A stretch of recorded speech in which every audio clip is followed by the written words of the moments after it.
Hey, what's up, guys? Welcome back to another episode of Big Marv's Network. Today on the show, we got Belladonna. She is a real estate, what would you say, coach, teacher, Yep, and broker still. and broker. She helps you blow up your real estate business. In a And good way. I'm personally building her course, so I know how in depth and awesome it is. And I don't know shit about real estate.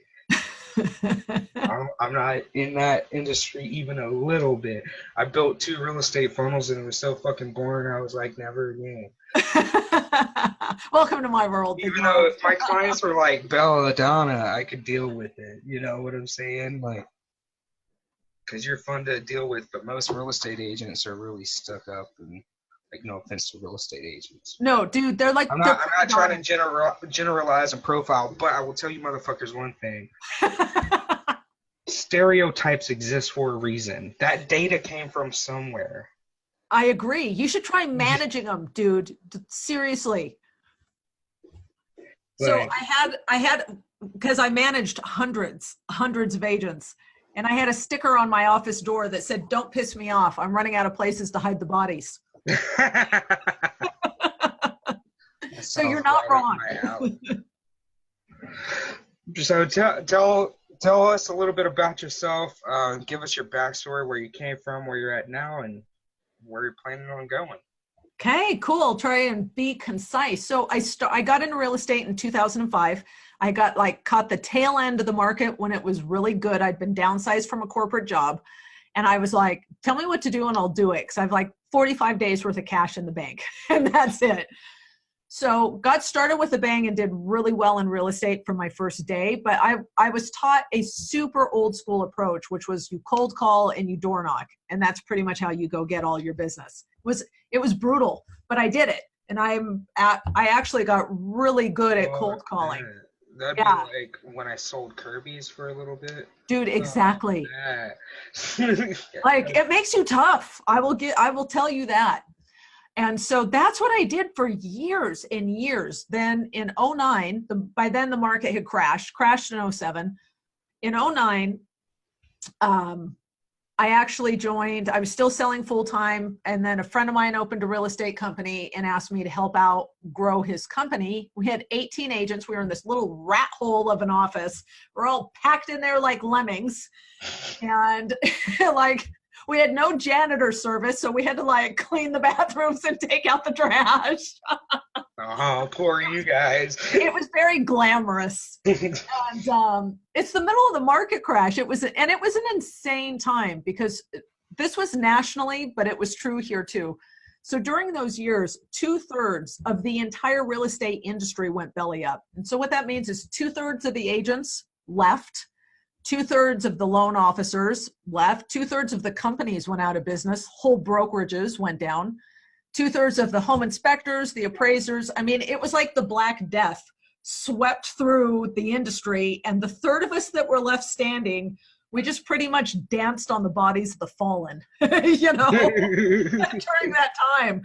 And so, you weak motherfuckers. yeah, that was it. And so during this time, my friend's like, hell, let's start a real estate company. I'm like, you crazy mofo. Okay. Do you not see all these dead bodies around us? And you want well, starting a company? Fuck it. Let's capitalize on this Let's situation. do it. We're like, it's the time to like snag market share. Everybody is gone. Yeah, right? Exactly. Like that's what I would be like if Facebook, like, because I don't know if you read that article, but Facebook is putting a new thing on profiles now where you can clear your pixel data. Oh, I haven't seen that yet. It's like clearing the cache in your browser, but it clears your pixel data. So any targeting that people have saved outside of Facebook, if it's on Facebook, like engagements and stuff, that stays in the pixel, but it kills it. So like, say for example, somebody goes to your Shopify store and they add the cart. Now that add a cart event is on your pixel on Facebook. Well, if you clear it, that goes away. And you're in your cold audience again. Right? So there's a lot of people freaking out saying jump ship from Facebook, fuck Facebook, blah, blah. And I'm still gonna be here like, go ahead, drive my bid down. Yep. That's right. Like too many of y'all in the Facebook auction. Like there's too many of y'all motherfuckers here anyways. Get your asses out of here. You're not here to stay. Yep. That's totally how I am. Like I don't go ever. Like I don't quit, I don't go. And so we're in this insane ass time and we start growing this real estate company. And so we're all selling our asses off. We're recruiting like crazy. So I wanted to start my own reality TV show called Broker Wars, because people don't know behind the scenes, real estate companies fight each other. They fight each other for territory, for market share, but we steal each other's agents. And I'm really good at stealing agents from other companies. Dude, you should fucking pay some college kid to follow you around. Oh, it would have been hilarious. And do a Broker Wars show. That would be hilarious. It's funny. I see a lot of fucking TV shows on houses and building houses. Like, that's the only angle I haven't seen. Yeah. Oh, it's brutal. Let me tell you, when we were at our peak, so we grew like crazy. So like fast forward, we went from 18 agents in 2009, still in the market crash. Now fast forward about 2011, we're now the largest real estate company in the state of Utah. And we're still privately owned. We grew to the point highest in volume. So our office sold more houses than anybody hands down. And there were brokerages out there who they would have staff meetings and say, tell the agents, don't fucking answer the phone if it's Belladonna calling them. Because I was calling to recruit them away, you know. There was one Coldwell Banker. Like a sniper just taking these motherfuckers. Oh no, so I had a rule. It was like piracy, right? I would sight on your ship, I'd pull alongside, I'd board you, I would take all the people I wanted, and then I would burn it to the hull. And I would go to the next ship. Like hostile takeovers. Yeah, it was great. Well, it was great fun. And then they would get all upset. I'm like, well, recruit me back. Like, hello, this is how the game is played. If you don't like it, take your ball and go home. Yeah, it's like, I wouldn't be able to recruit them if you were giving them what they needed. Yes, which is, training. Nobody trains their agents. And if you gave them value and gave them what they needed, if you helped them succeed like I'm going to, this wouldn't be a problem. They would never leave. And that's kind of the crux of it, because that's what we did. The reason we got so big and the reason we were able to sell so many homes is because we had this really novel concept. We trained our damn agents. The thing is, though, who would have thought? What a shocking thing. Train them to sell, train them to be good at their job, train them on contracts, train them to present, handle objections, close, list, all this good stuff. But stuff started to shift a little bit. So during that time, we grew like crazy, and then we became the biggest in the state. Then we took on the C21 franchise. Then we became, now C21's just for the record, is the biggest real estate company in the world. And that's measured by number of offices globally and number of agents. So we're in 72 countries. I don't remember how many offices we have, thousands. And we've got I can't even remember. I can't remember the number of agents, a couple 100,000, something like that. And that's the global company, not us personally, right? Yeah. But we are the biggest C21 in the world now. And that's also by volume of like dollars sold and units, number of homes. So what's it like being the best? It's a chaotic shit show behind the scenes, in case anybody wondered. That's why you have Broker Wars. Yeah. Give us an inside scoop. And nobody, in our marketplace now, we're dominant. And our biggest rivals, once we were done pillaging their people, we took their best managers too. So our rival managers that used to swear at us, they're now on board. We probably still swearing at you, but no, once they're here, they're like, you're awesome, but I hated you when you were stealing my people. What's the name of the game? No hard feelings. No, none. But on the flip side, all I did for years, and I mean years, was train. So you only do you only have 3 jobs when you run an office. You train agents, you recruit agents, and you fix all their busted ass real estate deals. So like agents don't come to the broker. It's like being sent to the principal's office. They don't come until their deals are so busted up that they're like, please fix it. So that's the last thing you do as a broker. But that sounds like the last thing my clients do too. I'm like, you know what? If you would have just saved somebody creating their own pages for their lead magnet, if you would have just listened to what I said. Yeah, I do, like, stop it. So that was kind of the thing. Now, but we have a real Achilles heel. And I say we still, I don't manage any longer, and I haven't for a while. But basically, we were so deeply entrenched in this old school model. To this day, the managers here all teach cold call, door knock, direct mail, email. And I'm like, are you guys stoned? Like, there is a better way. And no, because if they were stoned, they would be looking for better ways. Yeah. You get the weed and you're like, yeah, it makes you creative. Fuck them motherfucking lights. Let me see what I can do to fix this. I love me some Cat Williams. Yeah. I got some candles I've been waiting to burn. That's it. So you get creative when you smoke weed. At least I do. I can't. You do. You do. All stoners. But so I'm more creative. I find solutions to problems. That's it. Because you start thinking outside the box. You can roll a blunt and go into your manager's office and then walk them through your course while they're smoking weed. Like, this is so amazing. I should just pipe it into their office when they're not looking. Yeah, there you go. Bring them some donuts or something. I'm all happy. You're like, damn, Greg, why are you so hungry, bro? That was a dozen donuts in there. Like, I don't know, man. I don't know. Something just came over me. Something came over me. I'm just so hungry, and now I'm kind of sleepy. I don't feel like doing nothing.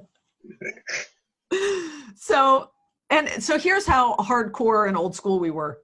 And then as far as training goes, I taught our morning. So we get in at 7:30 every morning. We do like affirmations and we go through the scripts and we train for 2 hours straight. So I was in charge of that morning training for years. And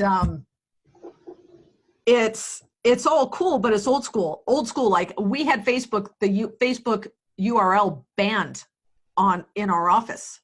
We had the net nanny block it. Like we were like hardcore. So just sleeping on all them dollars. I know. And then a bunch of crap happened in my life. It just exploded. Like just a nuclear bomb went off. I had 2 kids in the hospital. I got divorced. My daughter almost died. She was in ICU and then had to be hospitalized for a really long time. Oh, it was awful. Yeah. So like I'm managing and my husband at the time is a broker here and we get divorced. And it was awkward as hell, but like we didn't even have an attorney. So we managed it really quietly, but it still sucks. Like you go through a divorce, everything goes to hell. Yeah. I had a son. Yeah, right. I had a son who'd gotten really hurt in the Army and was on his 3rd surgery. And like, I mean, he looked like he'd been attacked by a great white shark. They had to do bone grafts and detach a bunch of muscles and move him around. It was awful. God, damn. Yeah, so he was home from this giant surgery. And then my daughter, who I adore and who's doing very good now, had just been just fucking awful battling depression and cutting for years. And it was just a running battle for years. And then that same year, same time, she just had such a bad episode and she tried to commit suicide. Like hardcore. She took 3 times the lethal dose of 2 medications. Shit. And I can't even begin to explain it. And it was, for the record, exactly like The Exorcist, except it was neon blue, the shit she sprayed across the room in the ER.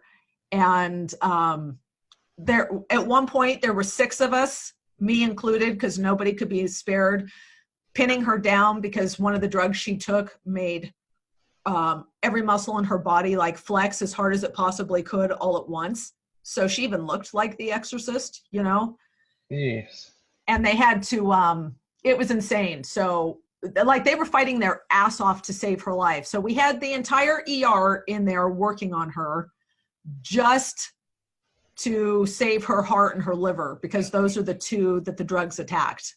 One drug attacked her heart and her central nervous system. The other drug attacked her liver. And they had to counter them both at the same time. You know what I mean? Yeah. It was brutal.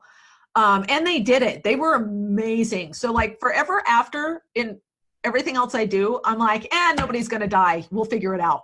Like, and I'm not joking, you know? So. I want to pause right there for a second while we're on the subject, because it kind of hits home for me a little bit. Like, I used to be really depressed. Oh. And, like, I grew up in a broken home, right? I got molested when I was a kid. I got beat. And, like, it was just terrible. And then as I got into middle school and high school, I was a computer nerd, right? So, like, I was very introverted. I got picked on a lot. And like, I know what it feels to, like, be in that dark hole. And, like, I've tried to commit suicide myself. Like, I know what it feels like to feel like such a piece of shit, like nothing's going to be getting any better, and just be sitting in that hot shower with both arms bleeding and wake up the next morning like it didn't work. Oh. You know what I'm saying? Yeah. And while I'm on the subject, I've learned, and I'm glad that I was unsuccessful at taking my life the 4 times that I tried, because there is nothing on this planet worth taking your life. So if you guys are watching this right now and you're feeling like you're down in a deep hole, nothing's going to get better, and you're even debating taking your life, please reach out to me, call me. I'm here for you. There's nothing worth taking your fucking life over. There's nothing on this planet. I don't care who it is. Your kids, your wife left you, like you lost your job, you're fucking homeless. I don't give a fuck what the answer is. You're strong enough to pull yourself out of that shit, and nothing's worth taking your life over. Right. And it gets better, right? Even though it's hard to believe at the time that it can ever get better. Yeah, exactly. I mean, look at me now. Like, I know, right? I've crafted the life of my dreams now. And if I was successful back then, I wouldn't be where I am today. And now I have a wonderful wife, 3 beautiful kids, and I live a laptop lifestyle. I help different business owners every day build themselves and scale online. It's amazing, but I never thought I was going to get out of that hole. You know what I'm saying? But it's such a dark place. There's always light at the end of the tunnel. It's going to be hard, and you're going to have to dig yourself out. But that only comes from within. So it's very important to dig deep within. And once you get out of that hole, just keep progressing, because that is the key, is keeping your body and your mind in motion. Because when you stop motion, then that allows you to just sit there and fester and self-doubt and pity, and like you fill yourself up with all these negative emotions, because when you stop motion, you're not progressing in life. So now you're just sitting there reflecting. So once you do get yourself out of that hole and you do make a little progress, celebrate your small successes and just keep progressing. Don't slip back into that hole. Don't stop, because that's where it all begins. And you know, man, talk about one day at a time. Yeah. One day at a time was how we got out of what a spot I didn't know we were going to make it through. You know what I mean? It was bad. It was, and I don't talk about it. And like, that was such an awesome thing to share seriously, because I think the one thing I discovered was, if I would just talk about what was going on, 100% of the time, other people would go, oh, fuck, man, my daughter, my sister, myself, my husband, my aunt, like everybody, if it's not them, it's somebody close to them. They're dealing with it too, but it's kind of like this taboo subject nobody talks about because it's too embarrassing or too painful or too awkward. And yeah, so that's kind of the reason I share a little bit about what happened. Even on, like, I do webinars now, even on the webinar, I share that a little bit because I'm like, damn, like you can get through some really dark spots in your life. And in this case, and you're right, you know, with her, it wasn't just once. That first one was really spectacular, I will say. She was in ICU for a week. This is interesting. Her when they were fighting to get her heart under control, her heart rate was at about 240 beats a minute. God damn. Stayed there for a couple of hours. I don't even know how she survived that. Nobody, because she had a strong heart, and like holy shit, man. And because she was young enough that her heart could take it, but there was a real chance that she had damaged it. And then for about 3 days, her heart rate stayed at about 150 beats a minute. And that, for what it's worth, that is what happens when you overdose on Benadryl. It has an opposite reaction, and it opens up your fight or flight reaction wide open. And the only thing that can stop it are gigantic doses of sedative. But then the sedative itself, they have to be super careful, because if they give you too much, it kills you. And so yeah. It was crazy. The other thing the Benadryl makes, the fight or flight thing makes it do, is every muscle in your body is flexing as hard as it can.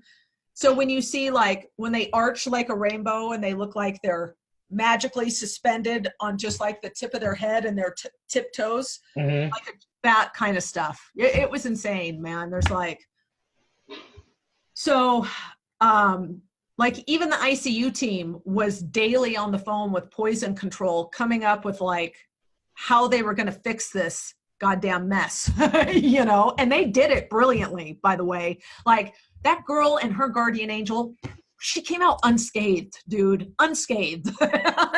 No permanent damage? No, none. Awesome. Which was freaking amazing. But she did have a second attempt even after that one. And that was the one. So after that, I did try to quit my job. So by this time, we were a huge company. I was managing hundreds of agents, 4 offices. And I was just like, I just couldn't handle all of it. So I told my boss I quit, and he was like, no, you don't. I'm not going to let you quit. I'm like, well, okay then. And then about 6, God, I can't even remember now. It wasn't that long after, she had one more suicide attempt. And that one, her friends got scared and they called me instead of calling 911. And I was at work, and I was in my office. I had a guy I was training sitting next to me. My office manager was right there. And I'm like calling 911 to get to her. And I didn't realize that, like, when I'm on the phone, the operator kept asking me to repeat the address like 4 or 5 times. And I didn't realize, like, by the last time I was shouting, and I didn't even know I was shouting, you know. And I like finally come up for air, and it's like standing room only in my office. Like there must have been 50 people in my office, because somebody ran and got the owner, and like everybody piled in to see what was going on, you know. And so that was madness. And then that's when I was like, I can't keep doing this job, man. You got to let me quit. He was like, peace, go, like, take care of your shit. Like, yeah, like whatever, sister, peace. But I actually quit the company. I left the company, and I went home and just was working under my own name as a broker. And that was when shit really came off the rails, because my whole career now, it's, you know, the market is good again. Everything's going well, but things have changed. And all of the things that I was accustomed to doing to generate new business, I had to do 4 to 5 times as much calling to get one person on the phone, because people don't answer the phone anymore. Right. You ever called my cell phone? Oh, so this is no joke. This is tracking my numbers. I was calling 4,000 numbers a week. Do the math on that. But like, holy shit, that's a lot of phone calls. And that's using a high-speed triple line dialer. So it dials 3 lines at a time nonstop. You know what I mean? Yeah. And so you're always going to be on the phone. Constant 4 to 6 hours a day, cold calling, and then door knocking. And like, dude, I've had the craziest shit happen to me door knocking. You should see the size of my gun. I have a big gun. And it ain't because like, I'm like, woo, look at me. It's like, dude, I've had some scary shit happen to me door knocking, you know? Okay, you just open carry a 50 cal Magnum. Fuck it. But people are like, I can't believe where you hid that Glock. Surprise, motherfucker. Yeah, no kidding. So nothing is working like it was supposed to. None of it. And it just, the wheels came off the whole show. The wheels came off the whole machine. And the other piece, here's the problem with the old way of doing business in real estate that agents get taught. You're totally dependent on your daily ability to work. So if something takes you out of the equation, your business tanks. So if you get sick or if you take time off or you get hurt, your business goes down with the ship. And that's exactly what happened to me because I didn't have the time to devote to the hardcore prospecting I needed to be doing. Mm-hmm. So, and then the time I did have, I'm good at that stuff, but man, my head wasn't in it. I was lucky I was not locked up in the mental hospital, you know? And by this time, you didn't know about like ads online. You weren't doing nothing. Any kind of online. I was doing absolutely nothing. And I'll tell you what happened. And that is I went bankrupt within a year. Now, I made it through the whole market crash and I grew my business. I was super successful. I was a top producer, grew a company. I had an 800 credit score and then I'm on my own and I go bankrupt. I'm like, you've got to be fucking kidding me. This cannot be happening. So this is how bad it gets. I call my friend, the owner of the company here that I quit. And I was like, can I come back? Like, I'm sorry. Yeah. Life is not crazy anymore. I can come back again. Yeah. But like, I literally came back to the company that I grew, that I managed, that I ran as a bankrupt agent. Mm-hmm. Like, shit, man. I don't think I hit the bottom and then I just got ricocheted off of it down there. You know what I mean? Yeah. So then it was back to doing all the same old shit to try and build my business. And it sucked. And finally, one day I just had enough. I was like, you know what? This old stuff that we're teaching, it sucks. But here's the thing. When I came back here to the office, my office, the guy in the office next to mine, so I'm cold calling all day and he's on fucking Nintendo playing video games, being really goddamn noisy so that it's hard for me to make my calls. And I'm like, I'm going to fucking kill you, Austin. And I'm like, what the hell do? You play fucking video games all day, dude. Like, you sold 400 homes this year. He's got one of the top teams in our company, but like, no joke, the guy makes millions of dollars every year in real estate. Millions. Yeah, I mean, I think his team sold just like playing Nintendo. Yeah. Well, guess what he does? He doesn't prospect to get leads. He uses Facebook ads, right? He actually does AdWords of all things. Oh, yeah. So, but, you know, but he's got it figured out. Yeah. Know? I mean, if AdWords is a valid platform to advertise on. And he the way. Leave it at that. Yes, it really is. Dude, it is. And he took the time to figure it out. So while I'm busting my ass all day, he's playing video games in his office and driving me batshit crazy. He's still making hella sales. Yeah. And he's just like... Making way more money than I am. That's what people come at me like that, right? Because they see me on social media and, like, they see the way I dress and act and... Like, I go around, I basically literally do what the fuck I want when I want to do it. And they're like, how do you, like, what the fuck do you do? Like, always, like, that's my number one question is, what the fuck do you do? Yeah. And I'm just like, dude, I help people build their shit online. I record content on Facebook. I do interviews. I have a handful of people. Like, I keep schedule to always have 5 case studies at all times. So I'm constantly building new social proof, constantly dialing in my processes.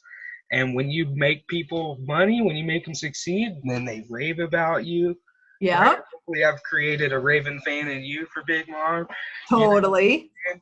So that's what I do. I just create Raven fans of Big Marv, and they're just like, I don't get it. I'm going to go back to work over here. And Yeah. I've literally had so many friends, and like, I believe that anybody is mentally and physically capable of being an entrepreneur and crafting the life of their dreams. Do they have the inspiration and motivation to put in the work to make it happen? Not everybody is born with that. Yeah, not everybody does. And quite frankly, not everybody has the courage to do it either. Yeah. You know, they're just thick skin. Yeah, you got to be able to take some punches. So was this the pivotal point for you when you started like looking into different mediums? You see Austin next door playing Nintendo. Yeah. Like, I need a piece of this action. Did you want to play Nintendo, or did you prefer PlayStation at the time? Yeah, right. I'm a PlayStation nerd. I'm Call of Duty on PlayStation because at the end of the day, I like to shoot some guys. Share your PS4 tag right now. Oh, but I don't play online. Oh. Me and my hubby just play each other, which sucks because you can't get the good guns when you don't go online, for the record. I didn't know that I'm playing no fucking Call of Duty, but thanks for letting me know. Yeah. Dude, I will rock. You know what's funny? So I'm subscribed to Humble Bundle. You know what that is? So Humble Bundle, and I'm gonna go ahead and plug them. I don't give a fuck. They're an amazing company. They're they're a PC gaming company, right? But they network with all these other companies. It's basically every single sale that's made, right? And they do different charities every month. But the profits go to the charity. Oh, that's cool. And then when you purchase, there's even a thing to, give more. And then the more that you give, you can unlock different game packages, right? That's cool. They have this monthly service where every month, like, they'll team up with like Rockstar Games. Like, that's how I got all the Grand Theft Autos, because Humble Bundle 1 month was a Rockstar game. So it's like, I want to say $15 or $20 a month for like the basic one, but then you can donate an extra $20 and get the entire package or whatever. That's cool, man. So with the combination of that and Steam, I have over 1,100 PC games. Oh my god! I have an Xbox One, an Xbox 360, a PS2, a PS3, a PS4, I have an Android. It is I can't even think of it right now. It's like basically an Android system with all the ROMs on it. So I got all the Atari, Nintendo, Super Nintendo, Sega, Dreamcast, GameCube, N64, like every ROM for all of those consoles are on this little Android computer that I built. Dude, that's cool. My son would kill for that. Dude, I will build him one. It cost me less than $50. That's cool. And I have all the ROMs, so I can preload it for him. And it looks like a miniature Nintendo. It's like this big, and it looks like a miniature NES Nintendo.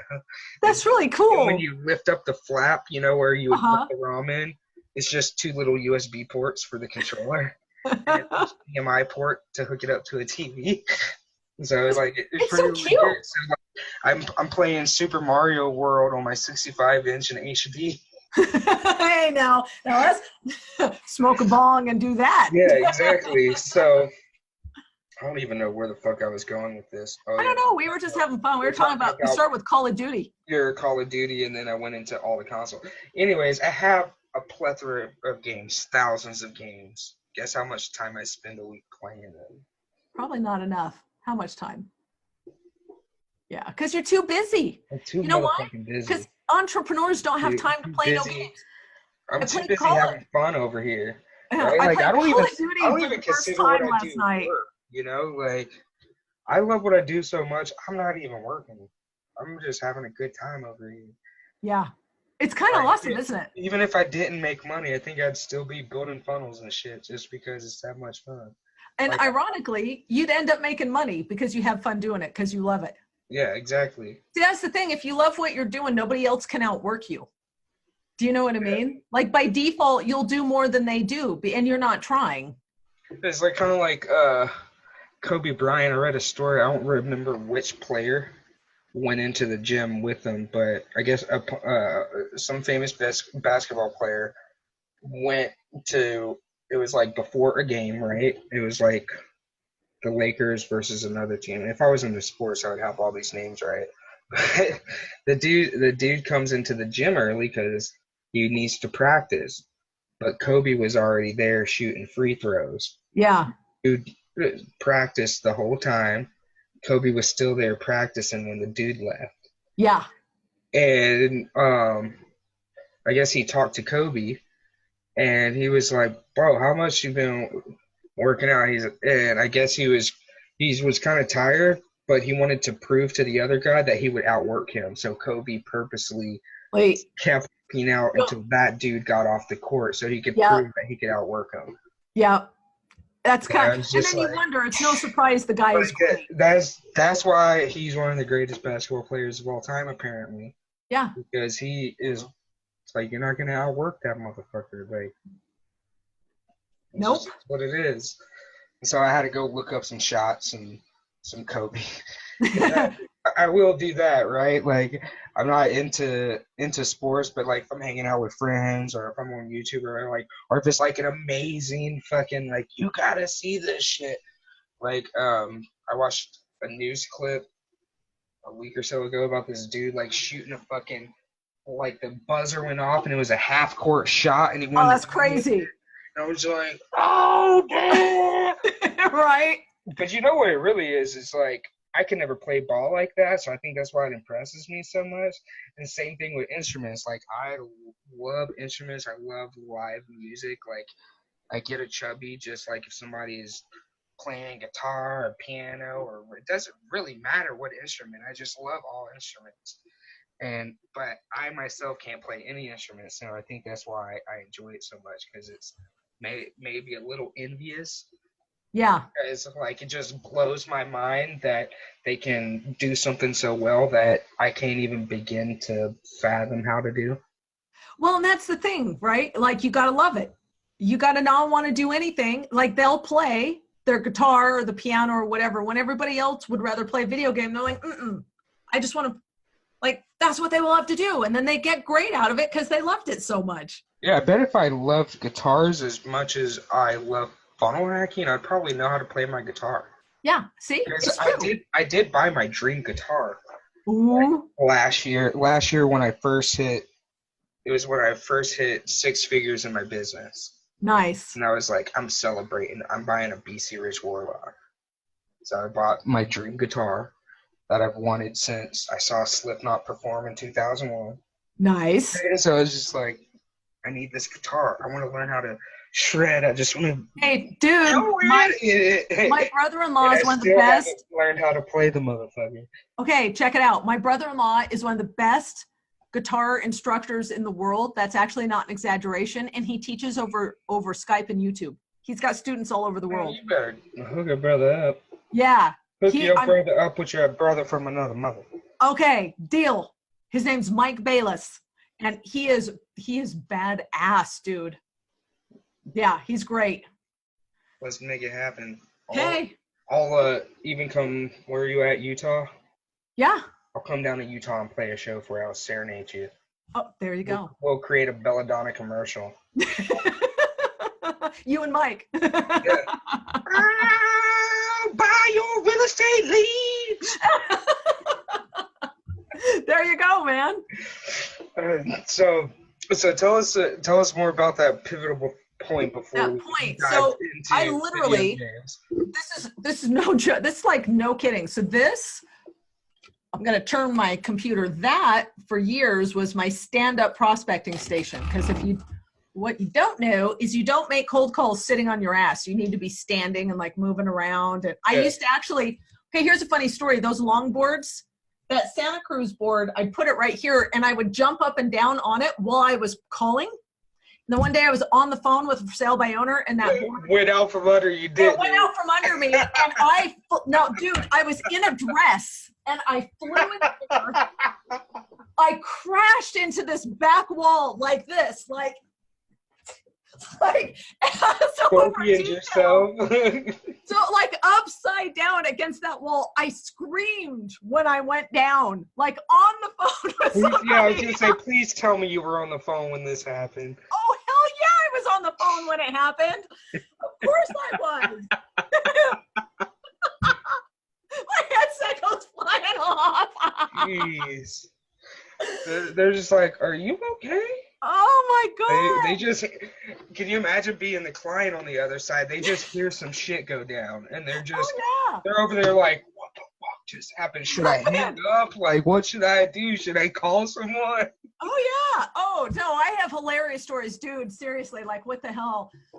This was when my son was learning how to drive. And at the time, I'm an agent. So of course I have a BMW, right? And he's learning how to drive and he's all scared. And he needs to turn left across 2 lanes of really fast traffic. And then, but right after, there's this really deep ass dip that will rip the front end of your car off. You have to either hit it slow or hit it at an angle, right? To get through it. Yeah.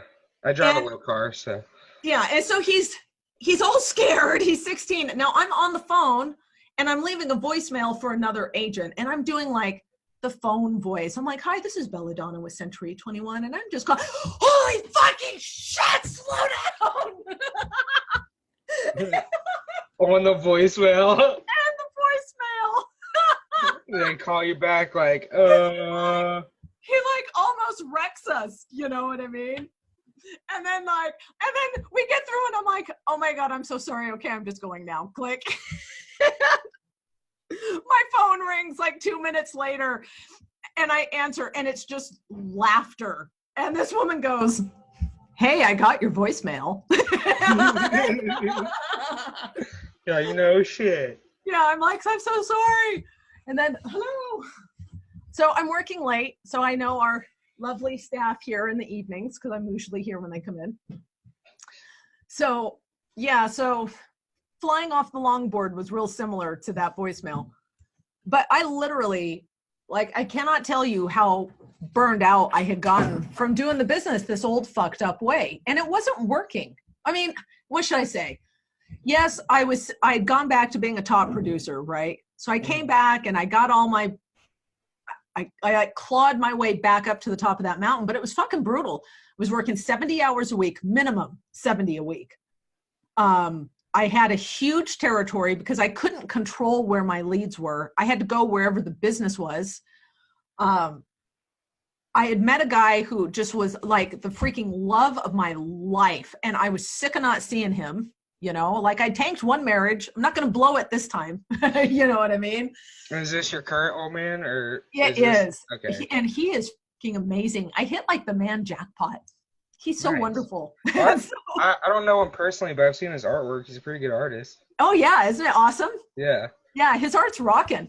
Like I might have to buy some original prints from him. Yeah, he does the best stuff, dude. Seriously. So I was so burned out. And after going through all that stuff, like everything, all that stuff, I was changed. I was really a changed person. I was no longer willing to hate my life. Like, you want to think, you learn quick. You go through that, it readjusts your priorities in a good way. Yeah, once you have that, what I like to call it is my epiphany moment. Yep. Like that happened for me like 2 years ago. I was 30 years old. It was my 5th year at Microsoft. At that point, right, I started my journey at Microsoft as just a level 1 engineer. And I went from level 1 engineer to team lead in less than 6 months. That seems fast. Oh yeah, it was like all the guys there were like, most guys, you have to be on the team a minimum of a year before they even consider you. Yeah. And then every contract after that, I was immediately a leader or manager within X amount of like less than 6 months every time, right? So obviously my salary grew with me, so I got to six figures in less than 5 years at Microsoft, and I'm like, I have my nice clothes, I have my brand new car, I have my 4 bedroom house, I have more fake friends than I can deal with. Yeah, fake, And the operative word. and my entire life I was told, go to school, get good grades. And my mom even told me, you're gonna work at Microsoft one day. Like she told me that when Wow. I was a little kid. Because when I built my first computer, she was just like, my your little computer genius, and Yeah. like she just really encouraged me and pushed me to be successful. And I would just tell her, yeah, mom, I'm going to go to school. I'm going to finish college. I'm going to get a job at Microsoft. I'm going to make a lot of money. I'm going to buy a farm and the whole family's going to live there and we're going to just have a grand old time. Well, I finally got there and it became monotonous. It was Mm-hmm. like my life was on repeat. Like literally, I wake up, fucking put on my fucking pants, nice clothes I don't even fucking want to wear, Yep. and because like look at how I dress, I know. like I'm not trying And to live the corporate life. You know what I'm saying? I'm wearing sort of half-assed business stuff because I had the live webinar today. Yeah. But yesterday, I look like I escaped from the circus. I had in my fair hair, which is I belly danced for years, and I still have all the gear. And I have this huge yarn headdress with like all these crazy sticks that go in it and giant. And that's what I wore to work yesterday. I want to see that shit. Yeah. But I basically got to this point, and I'm like, is this really all life is? Yeah. I wake up, I put on these fucking clothes to appease to these people. I drive to work in this new car, and I fucking put in my time helping all these million and billion dollar corporations that if their server goes down, they're bleeding millions of dollars an hour and it doesn't even phase them. I'm like, I felt like I was wasting my life because I'm like, there's got to be more to life than this, right? Like, I should be able to take my skill set and help somebody besides the U.S. Navy and the Air Force and McDonald's and Wells Fargo and it's fucking Microsoft, right? Like, yeah, it's like big that's accounts. the companies that they're hosting servers for.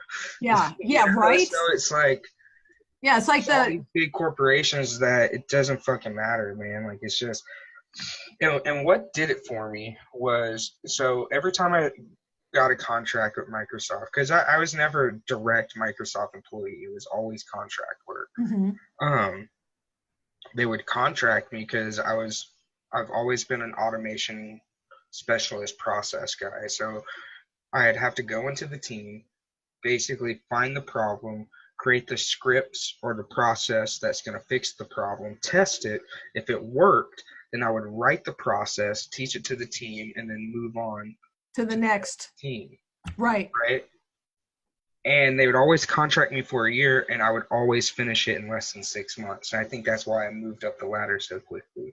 Right. On my very last contract, it was so like emotionally draining because I did it in 4 months and I presented it to my managers, but one of the managers was flown over from India because our relief group was a group of 50 dudes in India. So like, because at the time, and which is why they had me come on, if anything went down, they would just have to fucking call like 20 of these dudes to just all hands on deck, fix the shit. Right. Well, I was writing processes to automate it so they wouldn't have to worry about that shit. That's a big deal. Yeah, basically, like I said, if a server goes down, they're gutting billions of dollars an hour until they right. go. So basically, I wrote these processes that would replace these guys' jobs.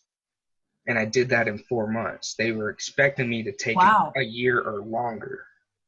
But there's my buddy, Kurt, I brought him over because I was a lead on my very first team. He was one of the guys that were underneath me, and he took over as lead after I left to my next contract, right? I trained him to take over my position. And then on this contract, I brought him on because I was like, I need a genius on my team to help me tackle this project. Right. I brought him on, and he and I worked together, and we figured out a solution in 4 months. We presented it, and they turned it down because the guy from India didn't want to make those 50 people lose their jobs because Right. it's in India, and like those guys really need that. It's like life or death over there. Yeah. Right? So he's Because like it or not, I can't lay off PhD. my guys. You know what I'm saying? Yeah. And I was like, so you would rather you're paying me $120,000 a year to craft a solution that's going to save you millions of dollars.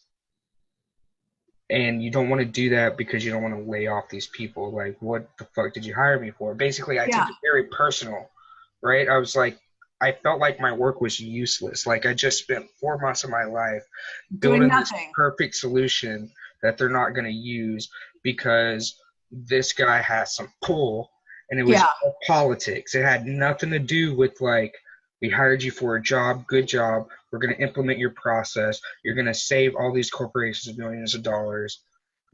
You know, it wasn't like my regular contracts I did before that. This was like all about politics. Yep. And like, I could only talk to them a certain way. They were censoring my emails, and like, it was ridiculous. God, I hate that crap.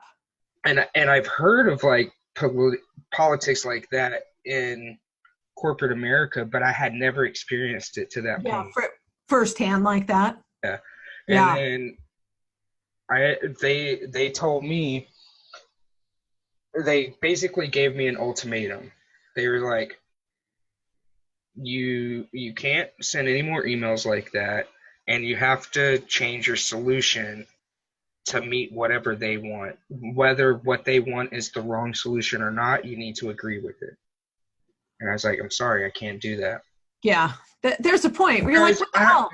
I'm the lead, right? I got 20 guys underneath me. So when shit hits the fan, that means my 20 guys that are top-level engineers are doing monotonous tasks that we're paying dudes $10 or $15 an hour to do. These guys are getting paid $30 to $50 an hour because they're top-level engineers and programmers. Yeah. We programmed a solution, and you don't want to use our program, and you would rather me have my guys do monotonous bullshit tasks that they're gonna fucking hate. They hated that shit, you know? Yeah, because there's no challenge. They would tell me all the time, they're like, I'm an engineer. I feel like my skills are not being used. I'm not getting to program. I'm not getting, and they were right. I'm like, no, I 100% agree with you. And that's why we worked and we built the process. And when they denied it, and they were like, your guys are just going to have to deal with going all hands on deck. Like, literally, I wrote a script that fixed a problem, right? And when things go down, I'm the lead. So it doesn't matter what time of day it is. It doesn't matter what day of the week it is. They're supposed to call me and say, Marv, the server's down. Right. What do you want us to do? How do you want us to handle it? Or they're supposed to say, it's down. We have a ticket sent up to the server, like, depending on the problem, right? But they still are supposed to call me and say, what's up? Well, this guy with the pool in India told the entire team, don't reach out to me. And he took it upon himself to call my guys in on their days off when they should not have to work on the weekend to go all hands on deck to fix this shit. And they're all salaried. So it's not like they're getting any paid extra bonuses. Yeah, they're not getting, it's just sucking up their time. It's just sucking up their time. Yep. I hate salary for that reason. And when somebody called me, and they still couldn't fix it, by the way, like 5 hours went by, they still couldn't fix it, and they finally, one of my guys went against the dude and called me. Right. Somebody finally was like, hey, I'm giving you a heads up, XYZ is going on. And I was livid because I was like, how long has it been going on? Well, it broke this morning around 2 a.m., but nobody wanted to call you. But like, why the fuck wouldn't anybody call me? My name's on the fucking board for a reason. My number's on the board for a fucking reason. I'm the lead for a fucking reason. Like, and I logged in, ran my script, fixed it in less than 10 minutes. Are you serious? And I'm like, so y'all still want to hire all these motherfuckers? And like it, and the the what is it? Rapport? Is it rapport? The energy of the team? Yeah. Yeah. Like the whole energy of the team was down. Yeah.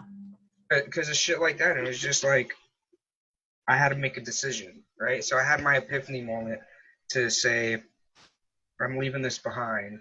I'm jumping ship. I'm going to start a business helping people automate their businesses. Good for you, man. Impact in the world, you know. That takes big giant balls, by the way. You would not imagine the amount of criticism I got when I left a 6-figure job for Microsoft. Oh, yes, I can. Yeah, I can. When I left here, like, are you insane? Are you like when I gave back my brand new car and I quit my job and I was just like, I'm gonna do my own thing now. Yeah. And then I spent all the money I had in my account to go down to San Diego to a Billie Jean conference. Like I went all in. We're so right. Failing, right? And after I quit Microsoft, it took 7 months to get to 6 figures again. So it's just like, then I was kicking myself. I was like, why the fuck didn't I do this earlier? Nah, because you know what? You needed it took getting to that point, you know? Yeah. You had to grow into it. And it was the same thing here, dude. Seriously. I mean, I was a C-level executive of what's now one of the biggest real estate companies in the world, you know? And when I left, seriously, the owner hauled me into a room and locked us in for 4 hours to talk me out of it. And the guy who does not swear was like, don't be a fucking goddamn idiot. That's an exact quote, George Morris. Don't be a fucking idiot. Wow. And God, it was the best thing I ever did, even with all that other shit that blew up. And so that's interesting. It's really similar. And seriously, Big Marv, that's what happened here. I was so done with this old ass busted way of doing this business. I literally walked in this office one day, walked up to my call station, and I was like, seriously, I would rather be homeless and beg for money than call one more for sale by owner, or like spend one more day doing these. Take it with a grain of salt, because I love for sale by owners, and they're some of my best past clients now. But you know, I'm talking to some idiot telling me whatever harebrained scheme they're going to use to sell their home. God bless them. Half the stuff they're telling me. They read something on the internet and they know everything now. Yeah, and I don't know what the hell I'm talking about. No, I only just grew the biggest fucking real estate company in the world. Yeah, I don't know. By all means, knock yourself out, you jackass. Like, I just had it, you know? That's like with brand new marketers trying to argue that lead pages is better than ClickFunnels. Oh. Y'all better learn, motherfuckers. Oh. So, like, I'm just like, I'm done. And I literally was like, I'm done. I don't care what I have to do. I'm going to figure this shit out. And then I took my first ever. Okay, don't laugh. You're going to laugh when I tell you what my first class ever was. What? It was a Tai Lopez class. Of course it was. That motherfucker is everywhere. And, okay, let me tell you. I thought I paid $1,000 for a class that didn't tell you anything about how to run ads. Yeah. And I was Tai Lopez. But you're buying a name. But you know what? It got me in the world, and that was it, dude. Once I got a hint, and I was literally like, you can do what? What the fuck? You can do what with Facebook ads? I thought Facebook ads was just stupid news feeds, and you just posted shit and you crossed your fingers and hope people would, like, I don't know, do something with it. I had no idea you could even run such a thing as a paid ad on Facebook. I didn't know such a thing was possible. I sure as shit didn't know you could target them the way that you can. I knew, like, so I felt like, I don't know what I felt like. I felt like somebody who'd been. That was the golden age of targeting. Oh yeah. Yeah. It's gotten a little more restrictive now, but it's still awesome. You know, I felt like a chimpanzee that'd been trapped in a medical lab its whole life, and it's never seen the outdoors, and somebody let it outside. You know? I was like, oh my God. It was like I'm just gonna show my dad's side here. The movie Bolt. Ever Bolt? seen that movie? Uh-uh. So Bolt is a movie about a dog. He is a film star dog though, right? So like there's like a series where it's like a super dog with a cape or whatever, and he has like all these special abilities, but he lives on a Hollywood set, so he never leaves the Hollywood set. Oh, He so lives in a trailer on the set, and one day he gets out of the set into the real world, and he thinks he's still a superhero. So he's like trying to do like these super street things and a super bark and like his lightning speed, and why isn't anything I'm doing working? And he's just like having this realization that that's probably you and Facebook is like you're just this new creature that just got onto Facebook and is blowing your mind and you can't believe it works the way it does. Totally. And like not knowing what the hell I was doing. I didn't know what the hell I was doing. Like So I how run many my thousands did you lose before you figured it out? 98,000 Minus the $1,000 for Ty Lopez. for Ty, including ad spend, $98,141. Could you motherfuckers imagine spending damn near 6 figures on a life lesson? Yep. You got me beat because I'm only probably about 30K in right now. Oh, I passed that. I passed that in the first 6 months. I'm 2 years into this journey and about 30K in. I'm about 2.5 years in. I paid $10K for just one Facebook course. One. Whose was it? I gotta ask. Cat Howell. Oh, Cat Howell is worth it. Yeah, Cat Howell's Academy. Cat Howell's is shit. Yeah, I went through her academy. So here's the crazy thing. If you know anything about Cat Howell's Facebook Academy, that course is meant for for Facebook freelancers who've been freelancing for years and for agency owners who are looking to scale. I'd never so much as run a Facebook ad in my life. I didn't have an ad manager set up when I took her course. I didn't know what the hell was going on. Like, talk about jumping in at the deep end of the pool. But so where does that bring you to where you are now? Like, you finally discovered Facebook ads. So where it's brought me now is I just realized that every single thing I was taught about how to do the business was wrong. Every single thing was wrong. And you're how many years into the business at this point? 15.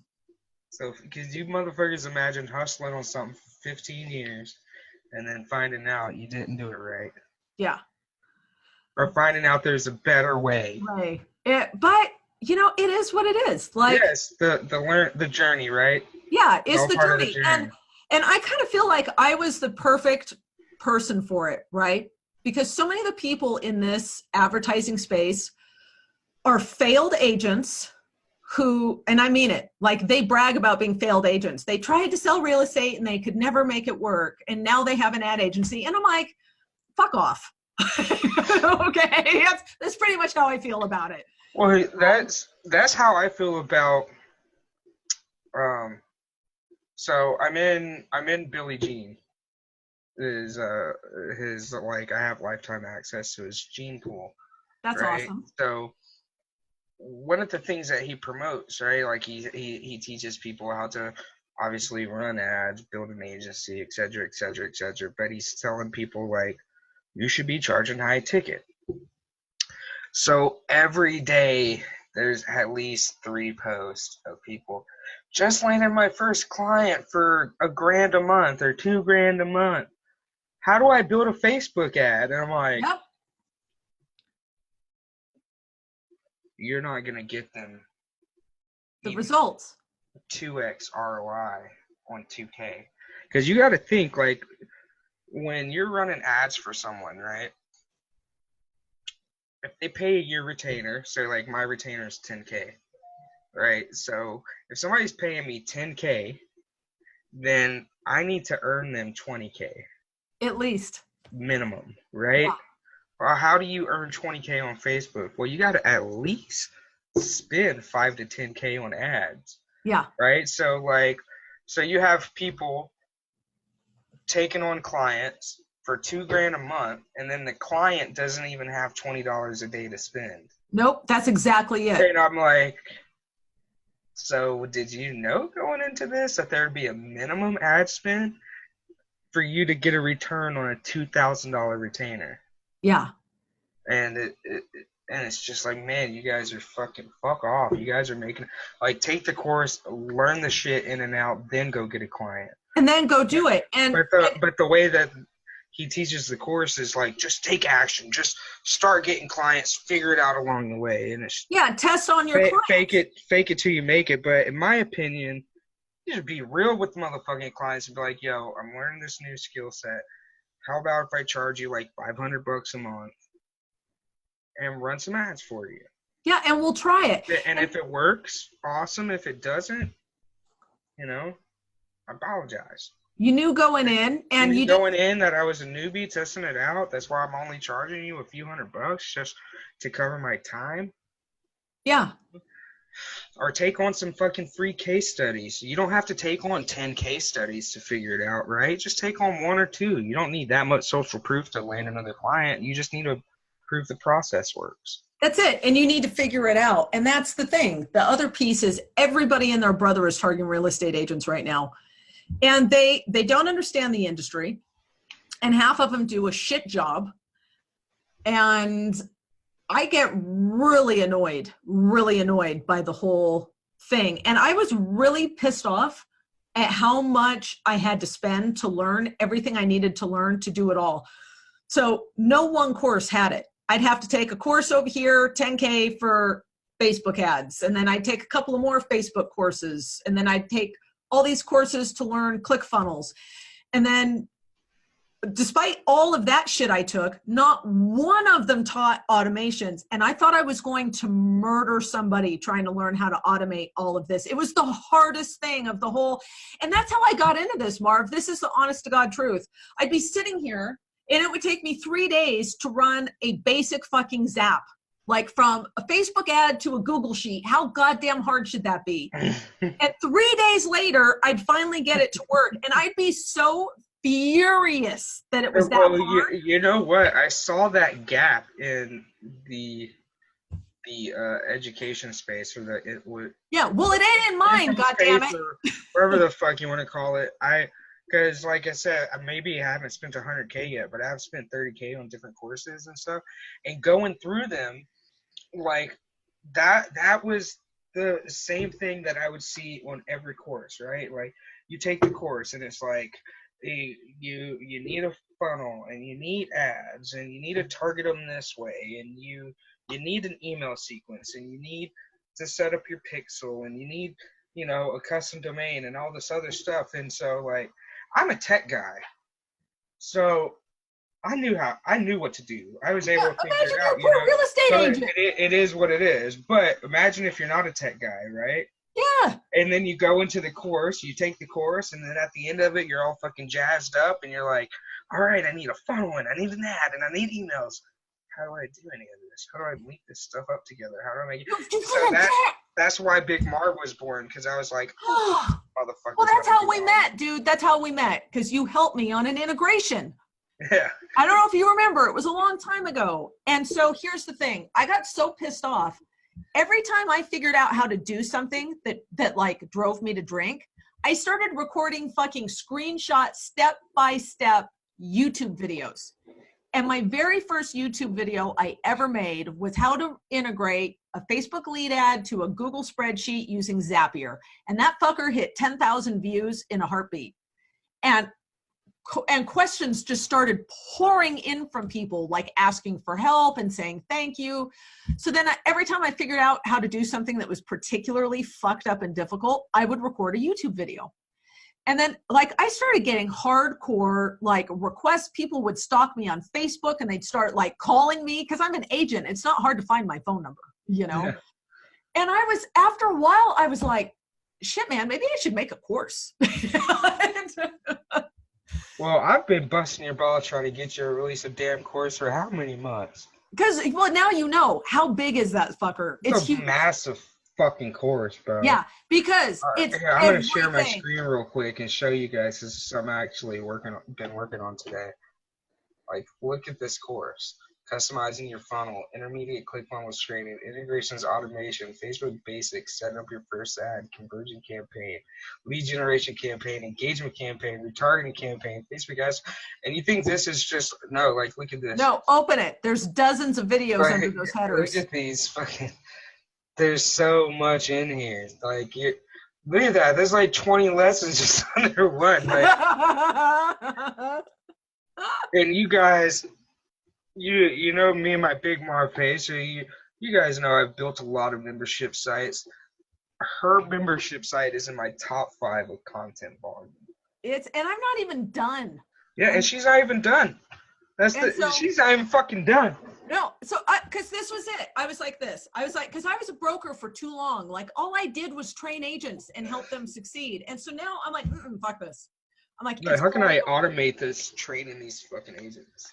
Yeah. And so that's what you need to do. Take your physical self out of the equation. I know, because, oh my God, today, she's not even a client yet. I had somebody on my live webinar. She really wants to join the course, but her ad account got closed down. And I'm like, so she messaged me after the class and she told me what's going on. I said, did your ad account get shut down? She's like, yes. I'm like, jump on a Zoom call. Jumped on, looked at what happened, went to support, opened a chat, and I had taken control of her screen, and I basically said, is it okay if I pretend I'm you while I talk to chat support at Facebook and you're on with me? She was like, God, yeah, do it. And we got it basically resolved. Like, that's the kind of stuff I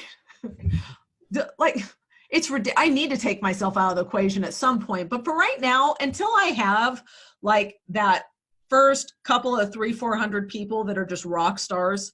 Yeah. I'm just going to go like, they're just going to get everything, you know? Yeah. That's kind of how I run my wave makers group, right? Yeah. Like my wave makers, my first 50 students that enter the wave makers program, guess what? You get to be a big Marv case study. See, that's I need exactly what I'm doing. I not only need you guys to succeed, but I want you to succeed. Like, yeah. I am in love with seeing somebody take my process and succeed with it. And do something awesome with it. That's it. And then the other thing. I just had this argument with some fucking clowns in the Marketing Ninja group today, right? Somebody was like, do you run ads from your personal ad account for clients? And I was like, no, you don't. No. You don't fucking do that. Ever. And Never. He's like, well, I'm testing a new strategy and was wondering if somebody did this before I implement it. And I was like, well, if that strategy is telling you to use your personal account to run client ads, jump ship. Don't fucking do it. No, that's wrong. Or apply that strategy, but utilizing their ad account in their business manager. And then these fucking clowns got on there and they're like, no, absolutely, always use your account. Don't use a client account. That's your data. That's your intellectual property. If they fire you, they're just going to keep running your ads, all your hardware, blah, blah, blah. I'm like, yeah, that's the fucking point, bro. Yeah. Like, if it's in your ad account, guess what? They don't own the data. Yeah. You own the pixel. You own it. You own the ad account. Yeah, I do. I know that. I do it on purpose. They're like, when I do run ads in the same niche, all I gotta do is change the page and keep the same ad on. I'm like, well, you're just a lazy fucking marketer, bro. Yeah. Like, it's unethical. Yeah, I was like, and I even made this statement. I was like, do you, boo-boo, run your thing how you want. I know a lot of gurus teach you to do it this way, but you're really just holding your client's data hostage, because if they cancel with you, they fucking lose everything and they have to start over. And I'm sorry, I'm just not ethically okay with that. No, I'm not either. And that's not how I run a show. Two sides of the coin, right? Say we end on bad terms for whatever reason. So not only did we end on bad terms, but now I got to start over. Yeah. And if you're one of our agency clients, you've spent $10K a month for this data. Right. It's your data. You imagine spending $50,000 and then somebody going, yeah, you have to start over because I own all that data. That's my IP. So not only do you end on bad terms, but you damn right they probably gonna put you on blast, take you to court. They gonna be pissed. Yeah. And the dude's just like, well, this is just my side gig. Don't have to worry about any of that kind of stuff. I'm like, start operating like a 7-figure agency, then you don't have to rewrite your fucking process when you finally hit 7 figures. Because with that scarcity mindset, you'll never fucking get there. Well, and here's I'd the rather thing. operate in an abundance mindset, right? The flip side of that coin is we sever, and I make them a video showing them how to manage their ad account and their ads, and I'm like, Yeah. And I set my little birdie free. And Yeah. now, whether they succeed or not, I'm going to say 8 out of 10 of my clients would fail miserably if they tried this on their own, but a couple of them would figure it out. But whether they figure it out or not, they're still going to sing my praises because they're going to say, hey, man, I might not be able to have Big Marv on my team anymore, but that dude really helped me figure out how to manage it before we separated. Right. He left me with ads, funnels, emails, everything I needed to just keep running the system he wrote for me. Because that's what I love. I love writing the system and the process. Yeah. I don't give a shit about the funnels and the ads. And like, I know all that's required in my process. But my thing is, like, you're using my process. You're rinsing and repeating my process. And it works. People that Big Marv wrote this automation strategy because that's where I make my money. I don't make my money building funnels. Like, obviously, people pay me to build funnels and membership sites and shit like that. But where I make my real money is when people consult with me for automation strategy. Right. So that's what I want people. So why would I be like, no, I'm going to keep your ads hostage? That's bullshit, bro. Well, it is. And it's fundamentally, you have to ask yourself, and that's something that it's like a whole nother topic. And that is, there are a lot of unscrupulous people in this marketplace. And I think it comes down to they're young, they're inexperienced, and they weren't raised right. Like you said, they're being raised by quote unquote gurus to engage in really poor business practices. Based on a scarcity mindset, in my opinion. Yes. And you're like, so what? So what if your client goes tomorrow and goes to somebody else? Wish them well. Yeah, so what if they take the ads? They take the ads and the funnels and they run off with it. Knock yourself out. Are they going to be able to replicate what you did? Fuck no, they're not. No. Maybe you left a converting campaign turned on. Well, guess what? That campaign's not going to function very well in a month or two. Yeah. Shit, depending on the budget, it might even fatigue before that. Yeah. Do clients know about ad fatigue and duplicating ad sets and no, the fuck they don't. Yeah. But leave them on, right? Because a month later they're gonna be calling you saying, "Hey, we're running the ads, but shit's not selling." Well, yeah. Well, did you guys duplicate the ad sets or rotate any of the audiences or any of the medium? Did you split test any other headlines? What about videos? What are you guys doing there? Oh no, we just left the toggle turned on. You shouldn't have fired me because every week I went in there and made small changes. I'm like, oh, well, I didn't know that. I thought you just turned the toggle on and it was magic. Fuck out of here. Yeah, no. So that was kind of your journey. You started off real estate broker, got into managing agents, built the biggest fucking real estate. Is it real estate agency, brokerage? Office, yeah, brokerage. Biggest Century 21 in the world. Biggest Century 21 in the world. If you guys don't know who Century 21 is, you're fucking sleeping. Yeah. I'm not even in real estate, and I know who the fuck Century 21 is. Well, drive down the street, you're going to see a Century 21 sign right now. You know what I'm saying? And then you saw some asshole next to you playing Nintendo, got a little envious, and was like, hey, I don't want to make 4,000 calls a week anymore. Yeah, I know. It sucks. And then you started spending money investing in yourself, which is very important. Yep. I'm at about 2,500 hours of course time. See, when you guys work that hard, That's when you know, Yeah. that's how, if you guys look at Belladonna and you're like, how the fuck did she craft her lifestyle?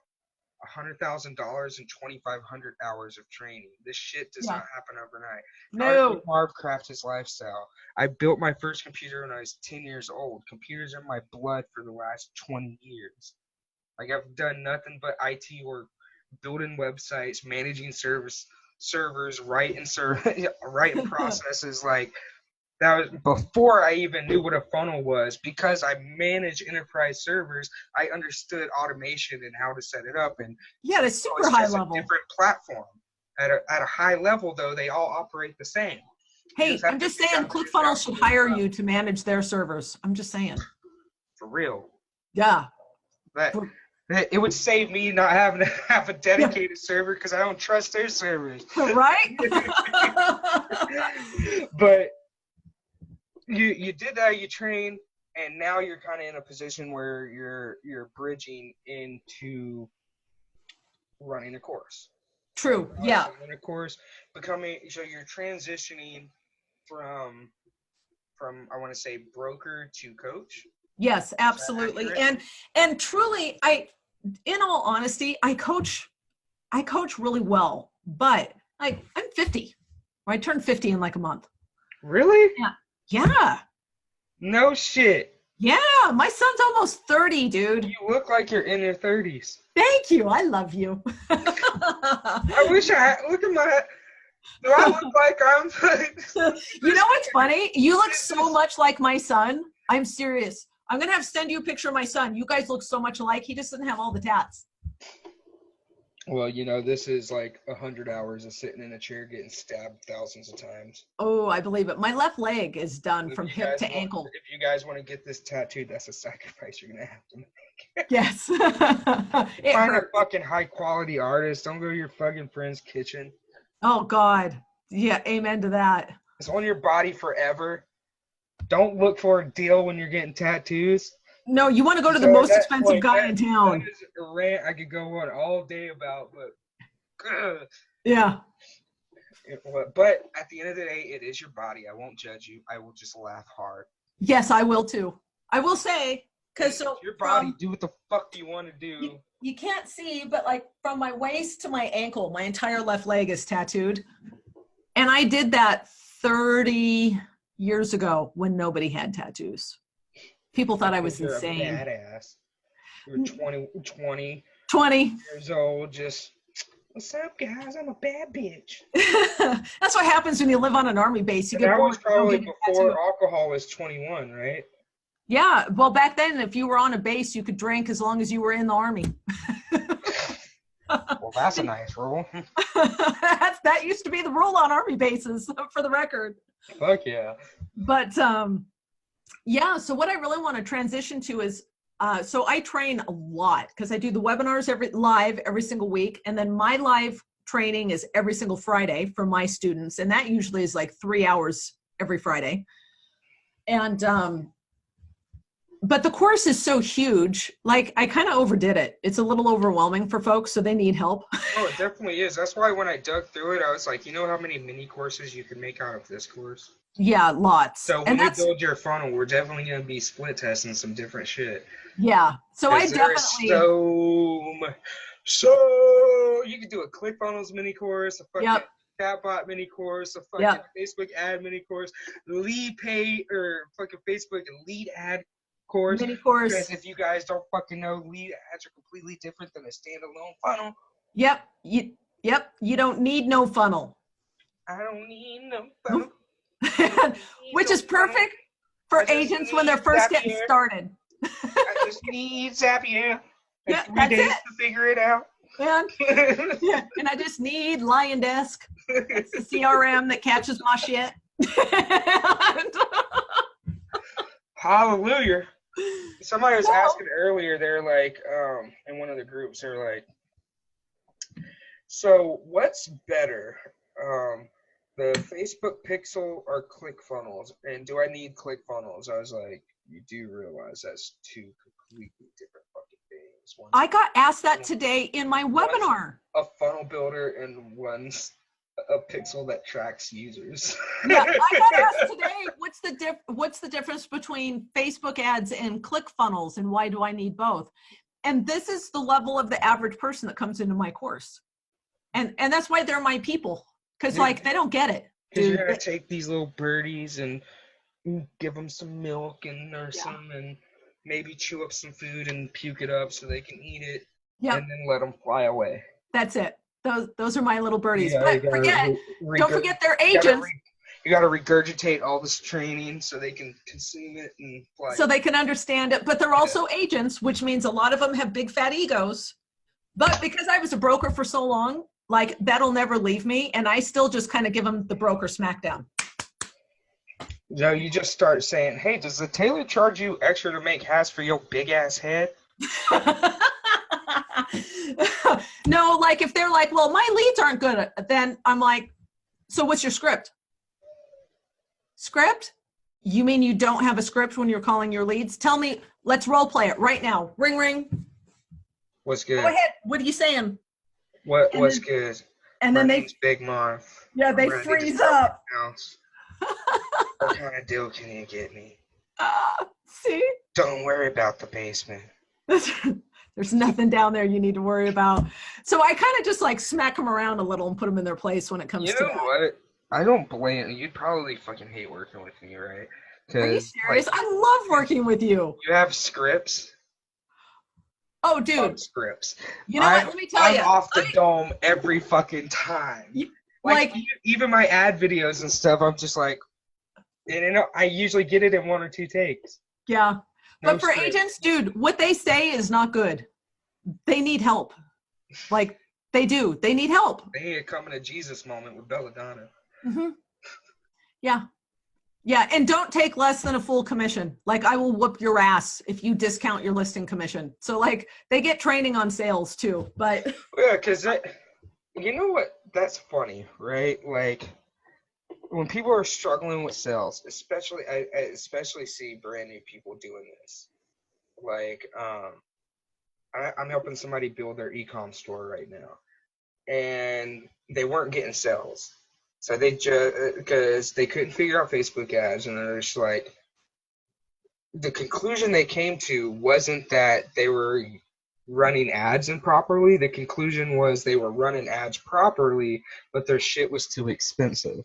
Oh, that's dangerous. And then I looked it up, and I'm like, no, like your shit was on market. Now it looks like you're trying to undercut the market. Now it looks fishy. Like, yeah. Because if you look up your product on Amazon, eBay, and other big e-commerce, right? It's within $5 of your original price. So you didn't need to slash off $15. Yeah. What you need to do is learn how to run some fucking ads. Fix your ad. Plus, if you cut it too low, you can't afford to run the ads you need because your margin's tight. So I'm like, this is what we're gonna do. We're gonna change that price back to where it was. Then we're gonna build a funnel with a displayed price $5 cheaper than your e-com store. So if they don't buy in your funnel, but they go to your store later because you're gonna be retargeting them, they will see that they slept on getting $5 off, and then next time they see your ad, they're gonna pull that fucking trigger, and they're like, "Oh my god, that's so brilliant!" I'm like, "No, that's so simple. That's the tip of the iceberg. You ready to really dive deep?" Dude, that really is smart.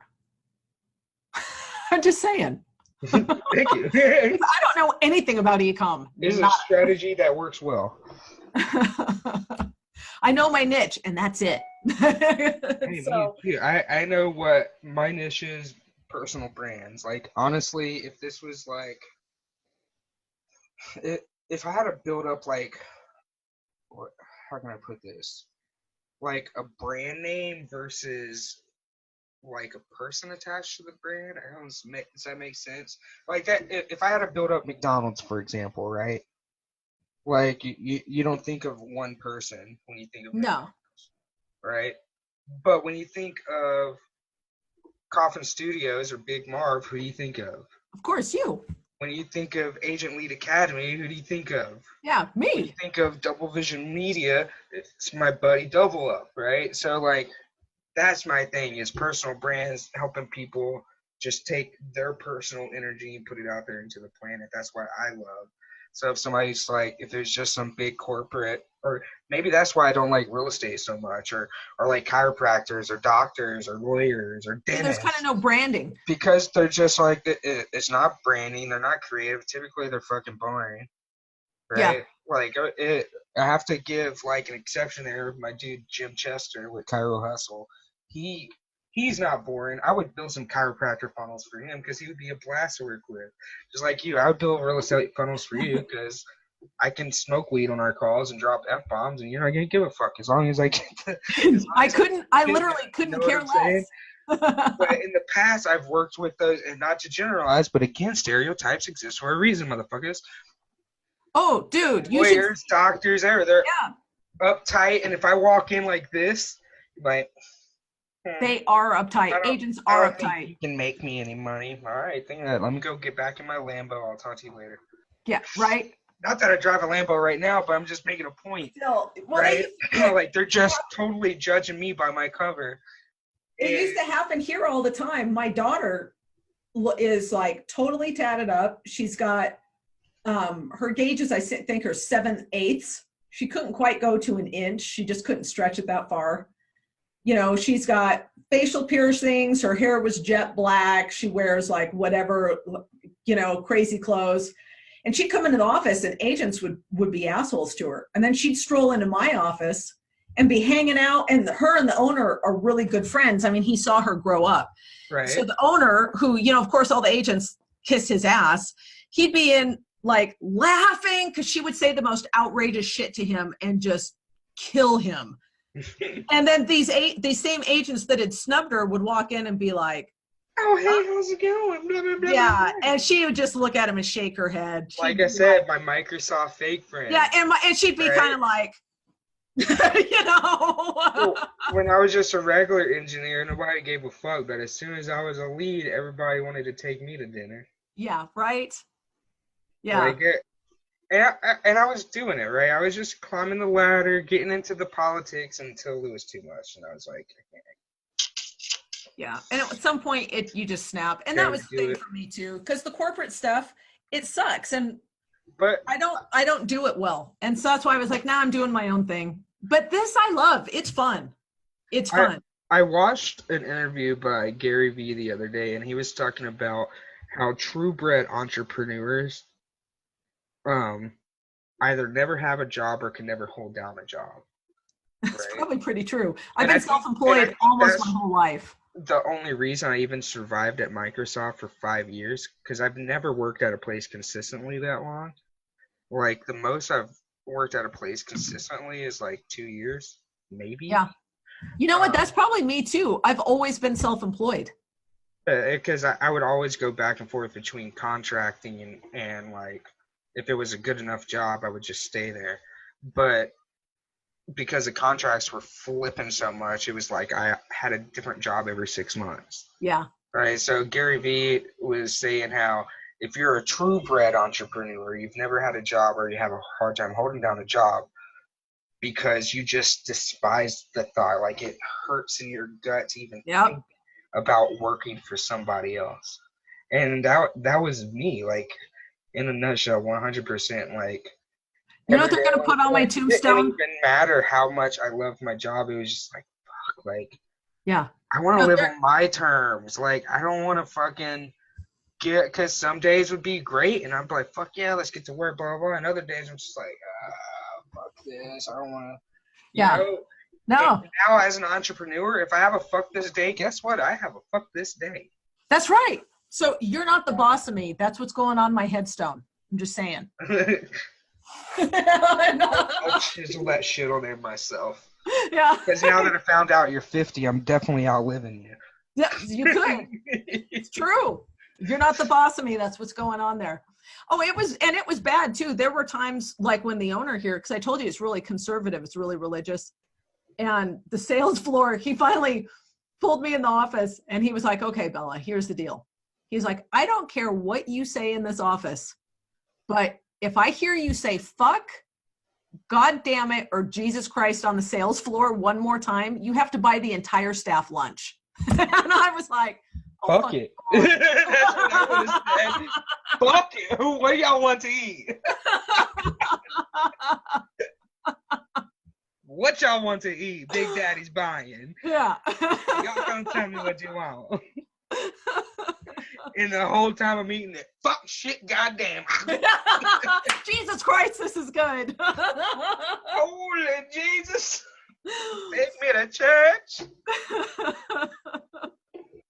So yeah, it was only a matter of time, man. If I hadn't have quit, they would have had to fire me sooner or later. They just would have had to, you know. Yeah, I mean, like, that's what it came down with Microsoft, and when they gave me the ultimatum, they didn't want to fire me, but politics was pushing their hand. They were like, so it was just a mutual, fuck this, I refuse to do that, and they were like, well, if you refuse to do it, then we can't have you here anymore. I don't give a fuck. Here's my badge. Here's my laptop. Deuces.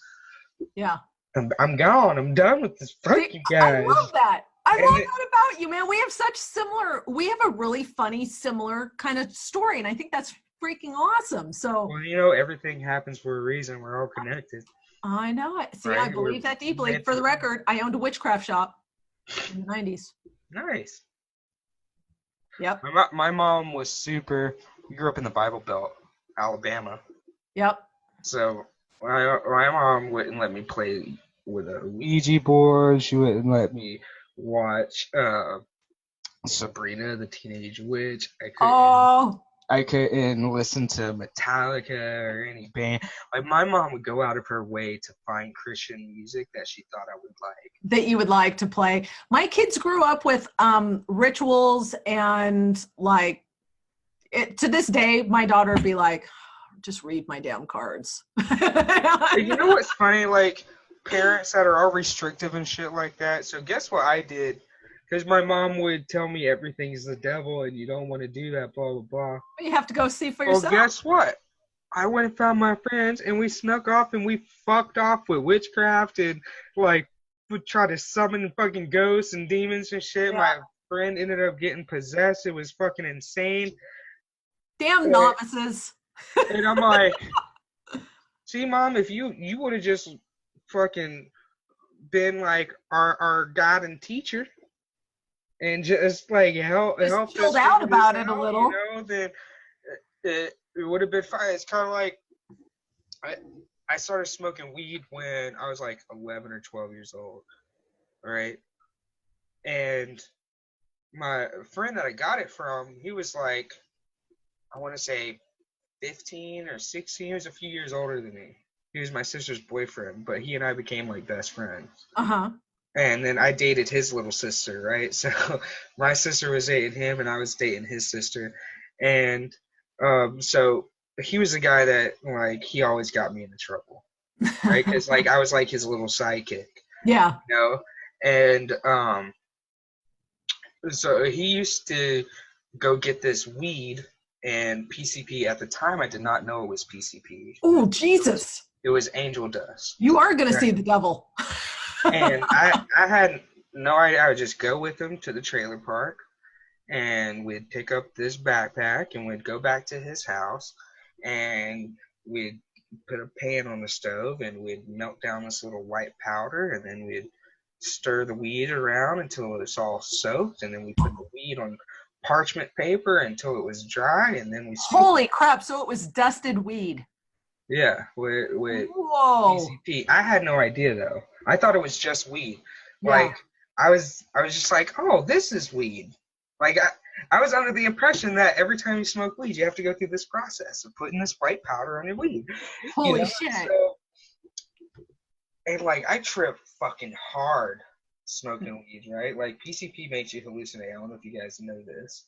Yeah. I've done a lot of different psychedelics in my life, and nothing makes you hallucinate like PCP. Yeah, like, man. That's like when you see hallucinations. That's why they stopped using it on elephants, because it makes elephants hallucinate. Right? Yeah, because it started out as an elephant tranquilizer. What the fuck is it? And it's just like that's the hallucinogen, like, where like shit will literally, like, Mario jumped out the fucking mirror and I was playing fucking Super Mario Brothers in the house, you know what I'm saying? Like, that's how bad I was tripping balls. And then, like, and that's because I have done so many different, and when somebody's like, yeah, bro, Mario jumped out the wall with me too when I was doing mushrooms, I'm like, no, the fuck you did. Mushrooms don't do that to you. Mushrooms No, that just mushrooms are pretty tame. like, who the fuck you talking to? Yeah. They're like, oh no, it was acid. Yeah, acid don't do that either, motherfucker. Try again. Was it mescaline? Was it peyote? Mescaline, DMT, or PCP? Which one was it? Yeah. Oh, none of those. Well, stop bullshitting, man. But, yeah, you're like, then it didn't happen, bro. Anyway, I was triple hard, and my mom found out that, I was high, right? And she sits me down and she's like, "What are you doing? Like, what did you smoke?" And I was like, "Weed." But my mom knew, right? Because my mom knew, like, you're obviously not on just weed. Right. Something else is going on. She's like, something else is going on. Because my mom was a star. I didn't know my mom was a star, but my mom was a stoner. Oh, right? So she's not as she's not naive. She's like, no, what's going on? Yeah, she was like, no, tell me about this weed. Yeah. Right? So I told her the whole story about picking it up and putting it in the powder, and she's like, holy shit, son, that's not weed. And she goes and gets this little jar. This is weed. I'm like, yeah, it looks like that. And then we put it and put the powder on. She's like, no, son, that powder is angel dust. That makes you see things. She's like, oh yeah. And I was like, yeah, it does. And she's like, son, that is bad. You don't cook weed. Oh. You just smoke it as is. You're adding another drug to your weed. Please, son, if you're gonna smoke weed, just smoke the green stuff. Don't put that powder on it no more. Hey, that was the best advice she'd given you so far. Yeah, but because she would always push me like, that's the devil. Don't smoke weed. Don't smoke cigarettes. Don't do witchcraft. Don't listen to heavy metal. I took it upon myself to be a badass kid. Yeah. Go find out for myself, like, is weed bad? Right? So if she would have just educated me, I probably would have never had PCP laced weed. You're like, thanks, Mom. So after that, obviously, I didn't do any more PCP laced weed, but I have been regularly doing PCP weed for like a month and a half. Oh, Jesus. God, you're lucky that nothing bad happened. Yeah. So it's just like, I had no idea. I was just, hanging out with a kid. You're just a kid. I was just a kid. Yeah, and not. You were just a kid, high as hell on dust. Not to say I'm not responsible. Nobody put a gun to my head and said, smoke this shit. Nobody peer pressured me into it. I was just curious and wanted to know. And I was like, oh, look, it's so cool. Mario comes out every time. Well, at least it was a good trip. But, it's just one of those things, man. It's just, when I hear about parents, I don't even know how we got onto this rant about parents and whatever. Doesn't matter. However we got there. Yeah, we got there however we got there. It's crazy. I do want to kind of bring this full circle, though, because we've been chopping it up for about 2 hours now. You're officially my longest podcast. Oh, yay! I'm really good at just like running my mouth on tangents. Good. Me too. Because I've had people on my podcast where we didn't really vibe and like the goodbye was kind of awkward because they're like, bro, I got shit to do. Yeah, no worries. Oh, my bad. Because like, that's why I let people know ahead of time, like, this is raw, unscripted, unfiltered, like, we're just going to have a conversation and we're going to talk about whatever the hell we feel like talking about. That's how it goes, like, I want to get your story out there, but depending on your story, like, we're just going to have a conversation going back and forth, So I want to bring it full circle. Sure. You started out real estate agent, managed agents, built a big-ass real estate brokerage. Now you're transitioning to coach. You're coming out with your own course. Yep. Teaching people how to kill it and build their real estate business in a short amount of time utilizing your course. Tell us more about your course and how we can get in touch with you and access it. Awesome. So the course specifically is how they can leverage Facebook, but very specifically, I also have them build a lot. Well, the course comes with 13 standalone funnels, so they're not married to Facebook. So they're going to know how to use Facebook to fill that funnel with leads. But, if They want to turn around tomorrow and use YouTube or a blog or LinkedIn or Pinterest. They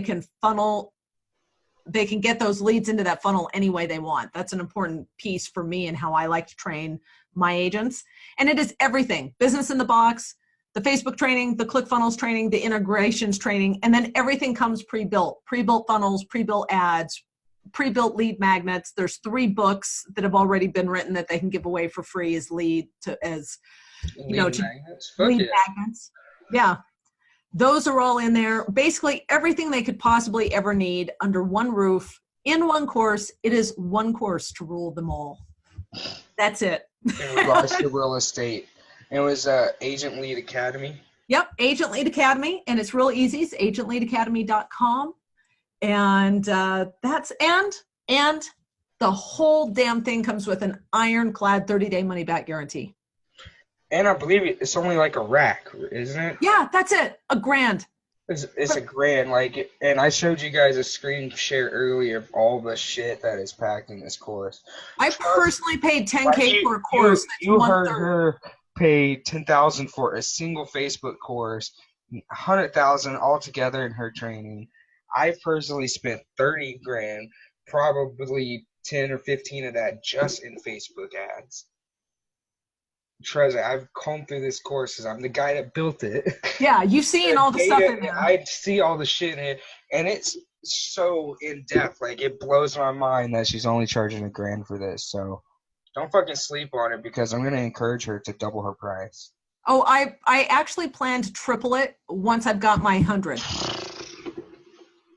Don't sleep on it, motherfuckers. That's all I gotta say. It's gonna go to yeah, it'll go to 3K. Guess what? When it's at 3 racks, people are still gonna happily pay the 3 racks, and you're gonna regret sleeping on it being at 1.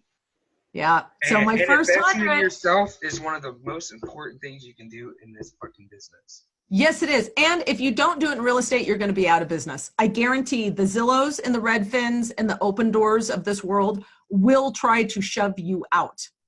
They're doing it as we speak. So you've got to, as an agent, you can't hide behind a rock. You've got to seriously, like, you can't fucking sleep. Like I was saying earlier, you got to stay in motion. Yes, you've got to stay current. Do not fall in that hole of like, poor pitiful me, I can't figure this shit out. Yeah. There's people out here. Look at Bella. She's fucking out here killing it, practically giving away her goddamn course for $1,000. Like, she needs to make some money off of it. That's how she fucking makes her living, assholes. Yeah.